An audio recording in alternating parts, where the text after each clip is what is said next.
Paddington had never been to the seaside before, and he felt very excited. As soon as they reached the promenade, he jumped out of the taxi and hurried across to the railings in order not to lose a second. The sea looks a long way away, he announced. I expect the tide's out, shouted Judy. Out, exclaimed Paddington, after we've come all this way. Don't worry, it comes in twice a day. Paddington looked better pleased. Having 2 tides a day seemed very good value, and he was about to take another look through his glasses when he heard someone speaking to him. Excuse me, sir, but I couldn't help overhearing. I wonder if I could take your photograph while you're waiting for the tide to come in. Thank you very much, exclaimed Paddington. It won't take long. An handsome gentleman like yourself shouldn't go home without a memento of his visit.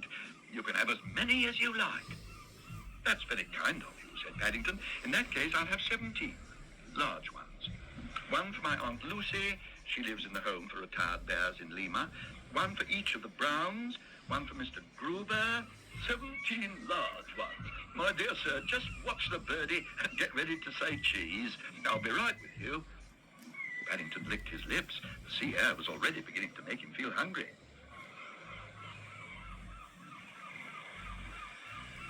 Excuse me, he announced. I can't see any birds, but I'm ready for my cheese whenever you like. What do you mean, you're ready for your cheese? How do you expect me to take a picture if you don't stand in front of the camera? Now, I've wasted a plate. In the circumstances, I shall want my money in advance. That'll be £20, please. £20. But I thought they were free. Free? That's a laugh. Come on, let's see the colour of your money.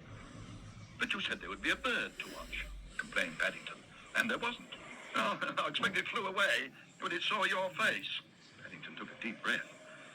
In that case, he said, giving the man one of his hardest stares ever, I expect it took the £20 in its beak. Beak? I'll give you beak. All right, you win. It's the last time I had any dealings with bears.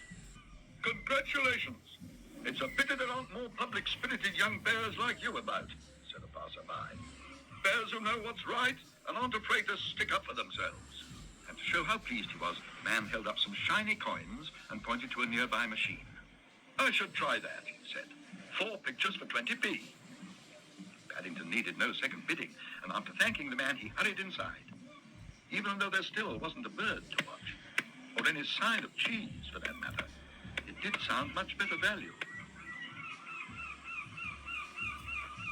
Especially when a line of 4 different photographs popped out as if by magic. And after holding them up carefully in order to make sure they really were of him, he hurried off to tell the Browns. I've had my photograph taken, he announced, 4 times. Fancy, said Judy, and we haven't been here 2 minutes. That one looks a bit like Napoleon, said Jonathan. That one looks like Napoleon going somewhere, said Mrs. Brown. And that looks like Napoleon coming back again, said Mrs. Bird. And that, said Mr. Brown, looks like a bear who could do with an ice cream to start the day off with. I think I like that last picture best of all, Mr. Brown, said Paddington. I may have that one framed, just to show what a nice time I'm about to have.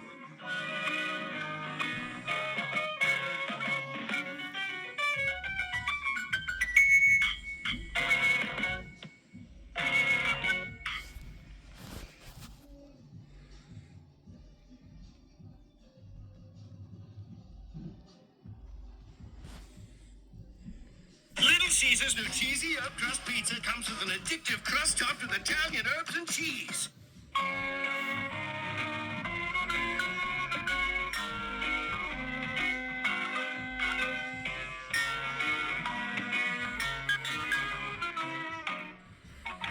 To mark Paddington's first visit to the seaside, Mr. Brown fitted him out with all the things he might need in an emergency. Paddington wasn't the sort of bear who believed in taking too many chances, so he decided to wear everything at once, just to be on the safe side. Some of the waves had looked quite large to his opera glasses. All the same, there was a nice, exciting smell in the air, and so many different things to do, it was a job to know which stage to start on first. In the end, he decided to sit down and think the matter over. Well, that'll be 10 pence, please. 10 pence. Paddington looked most aggrieved. He'd never heard of anyone having to pay 10 pence to sit in a deck chair before, especially one that didn't work. Don't worry, I'll pay. In fact, we'll have 6, please. You can keep the change. Thank you, sir. At once, sir. Perhaps the young gentleman would like to do some sunbathing. I'll get him a mattress. I may do some shade bathing, said Paddington firmly. Bears do shade bathing. They get sunstroke easily. That's why Aunt Lucy made me wear a hat. How about going in for a hairy knees competition? You do all right at that. I know what. We'll have a sandcastle competition. We'll see who can build the best one. Super! Legs, we start now. Let's all go in different directions. How about it, Paddington? Judy's words fell on deaf ears. Paddington was anxious to test his bucket and spade, and he hurried off without further ado. Don't go too far away, called Mrs. Bird. And watch the tide. But Paddington was already hard at work. He decided that his sandcastle would be the biggest and best that had ever been made. And the pile of sand got larger and larger until he disappeared from view entirely. When at long last Paddington stood back to admire his handiwork, he really felt very pleased with himself. Admittedly, 1 or 2 of the towers could have been straighter, and the drawbridge looked a trifle rickety, but considering it had all been done by Paw, it wasn't at all bad. What with all his hard work, the sunshine, and the sound of the waves breaking on the shore, he was soon fast asleep.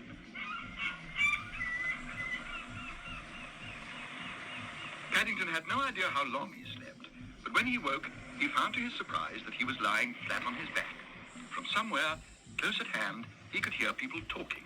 I can see the headline now, said a voice, strangely like Mr. Brown's. Lone bear crosses Atlantic on deck chair. Hundreds of days without food or water, added another voice, just like Jonathan's. Paddington pinched himself several times to make sure he wasn't still dreaming, and then sat up. Lesson number 1 with sandcastles, said Mr. Brown, is never build them right by the water's edge. Not when the tide's coming in. It's been washed away. Paddington gazed at the spot where he'd been working. My castle's been washed away, he repeated bitterly. It's a good job. You weren't washed away with it. You might have been drowned. Or ended up in France. The thing is, what do you want to do now? Paddington considered the matter for a moment. I think, he announced, I may sit in my deck chair and wait for the tide to wash my sandcastle back in again. I don't know if we shall have time for that, Paddington, said Mr. Brown tactfully. How about buying some postcards instead? Paddington thought that was the best idea he'd heard for a long time. He'd seen some very good ones in a shop on the promenade. And later that day, much later, he sent one to his Aunt Lucy at the home for retired bears in Peru. On the front, there was a picture of the very beach he'd been on. And on the back, he wrote, having a wonderful time, wish you were here. Today I built my first sandcastle, but I'm afraid it went out with the tide. Love, Paddington. And before posting it, he added his special paw mark to show that it was genuine.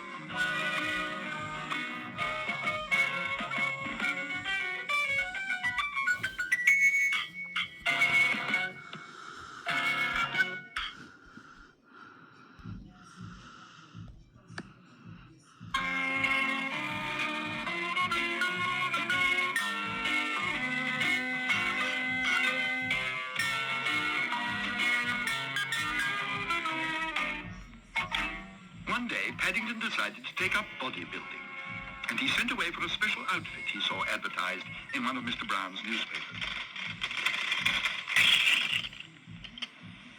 Although the advertisement hadn't said anything about bears' bodies in particular, there had been lots of letters from satisfied customers, and altogether it sounded very good value for £1. Until he came to try it out. Paddington Paddington collapsed onto his bed and consulted the brochure which had come with the outfit. The brochure was called Mind Your Muscles, and it showed a day in the life of a gentleman called Grant Stalwart. If the pictures were anything to go by, Mr. Stalwart was able to do the most extraordinary things with his muscles. One picture even showed him cracking a walnut between his biceps. It was a bit difficult to tell with fur, but looking at his own arm, Paddington had to admit he couldn't see any muscles large enough to dent a soft-boiled egg, let alone crack walnut shells. Paddington came to a decision. Most of Grant Stalwart's pictures showed him at work outdoors, and he felt sure that if he took his outfit into the garden, he might have better luck.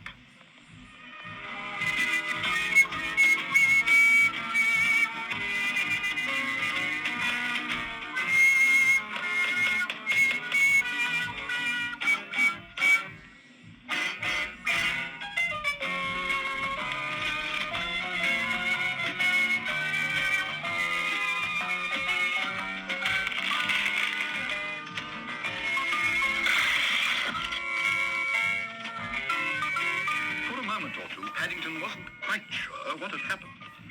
But before he had time to gather his senses, he had yet another shock. Bear! What are you doing? Bear! Look at my fence, Bear! It's ruined! I've never seen anything like it. Oh dear, Mr. Curry, I'm very sorry. If I'd known you were there, I'd have waited until you'd gone away. I mean... Well, Bear, what do you mean? I was only testing my bodybuilding outfit, Mr. Curry. Perhaps you'd like to have a go. It's meant for 7-stone weaklings. There's a letter here from one just like you. What's that? Are you calling me a 7-stone weakling? Bear! I expect if you had a go every day, Mr. Curry, you could be an 8-stone weakling in no time at all. It's worth over 20 pounds. And 20 pounds? Did you say 20 pounds? Oh, yes, Mr. Curry. And Grant Stalwart says if you're not satisfied in 1 week, he'll give you your money back. In that case, Bear, I shall write to him straight away. I'm not satisfied, and I shall tell him so. All you have to do is sign a statement saying you've given them to me. I'll do the rest. I may not even report you for breaking my fence. And if there's any change left out of the 20 pounds, I may give you 6pence for your trouble. Paddington listened disconsolately as Mr. Curry's voice droned on. He knew from past experience when he was fighting a losing battle. The mean old so-and-so, said Mr. Brown, when he heard all about Paddington's adventures later that day. It's not even his fence, it's ours. You're not letting him get away with it, are you? It would serve him right if he lost the 20 pounds and had to keep the springs. 20 pounds, said Mrs. Bird. Who said anything about 20 pounds? I'm afraid Paddington only sent £1 deposit, so there's another 19 to pay. I've got another 19 pounds to pay? Exclaimed Paddington in alarm. No, dear, you haven't. Mr. Curry has. The springs are his now. The most he can get back is your £1. Well, I think Paddington ought to get his £1 back right now, just to make sure. Here, here. And don't forget to read the small print next time. I shan't, Mrs. Bird, said Paddington. In fact, I shall buy a magnifying glass with my money. And if I have anything left over, I may even buy some nutcrackers. I don't think my muscles will ever be big enough to manage your Christmas walnuts.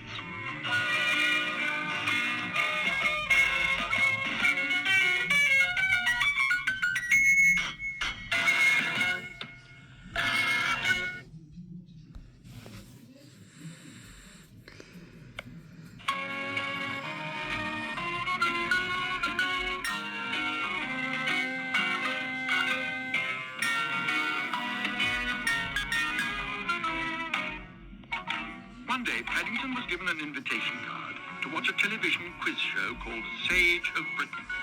He'd never actually seen the program before, as it usually came on after he'd gone to bed, so he felt very excited when he arrived at the television studios.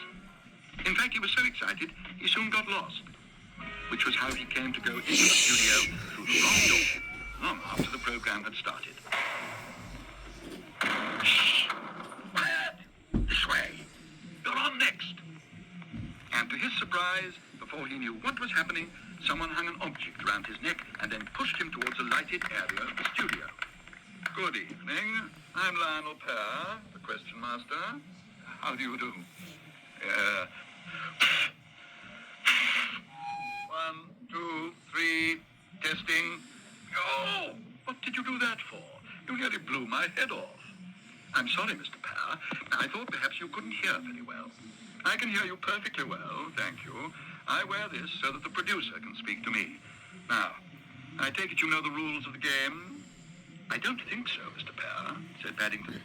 Well, each contestant has 2 goes, one at his favorite subject, and then there's what we call a free-for-all. 2 bites of the cherry, as it were. Paddington licked his lips. I like cherries, he announced. Yes. Well, now, what is your special interest? Paddington considered the matter for a moment. Marmalade sandwiches, he said at last. Marmalade sandwiches? I don't think we have any questions on those.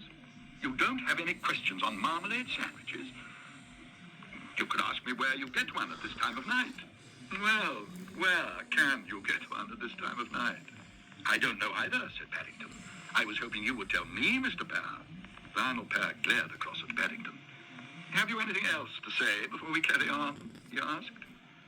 May I have my points, please? Said Paddington. Your points? What points? Well, you asked me about my special interest, and I said marmalade sandwiches, so I got that right. That's 10 points. Then you didn't know where I could buy any, so you lose 10. That's another 10 for me. Lionel Pear gazed at Paddington as if in a dream. He took a quick look at the studio clock and decided to plunge into the free-for-all section without further ado. Right. You have 2 minutes to tell everyone at home what changes you would make if you were suddenly put in charge of television. Paddington settled back in his chair. He was very keen on television, and he had decided views on the subject. To start with, he said, I would have more programs on food. I'd have a special series on marmalade and another one on cocoa. A series on cocoa. You can't have a whole series on cocoa. I could, said Paddington. I'd send an expedition to South America to show where it comes from, and I'd have another program all about getting the stains out. And in the winter, I'd have a program about snowballs and another one about how to make snowmen. It's a bit difficult with paws. Then I'd have special programs for bears. Bears? Don't you think that's something of a minority program? Paddington gave the question master a hard stare. Not, he said firmly, if you happen to be another bear. And who would look after all these programs, after all? It was Paddington's turn to look surprised. The children's department, of course, he replied. They always make very good programs. What's that? Huh? Good gracious, really? Bear, you've jammed our switchboard. I've jammed your switchboard, but I haven't been near it. Not you, personally. The viewers. It seems they like your ideas so much. They've all been phoning in. Not only that, but by overwhelming request, they've asked me to name you Sage of Britain. What have you got to say to that? Thank you very much, Mr. Pear, said Paddington. I don't think I've ever been a sage before. Perhaps I could have my cherry now, please?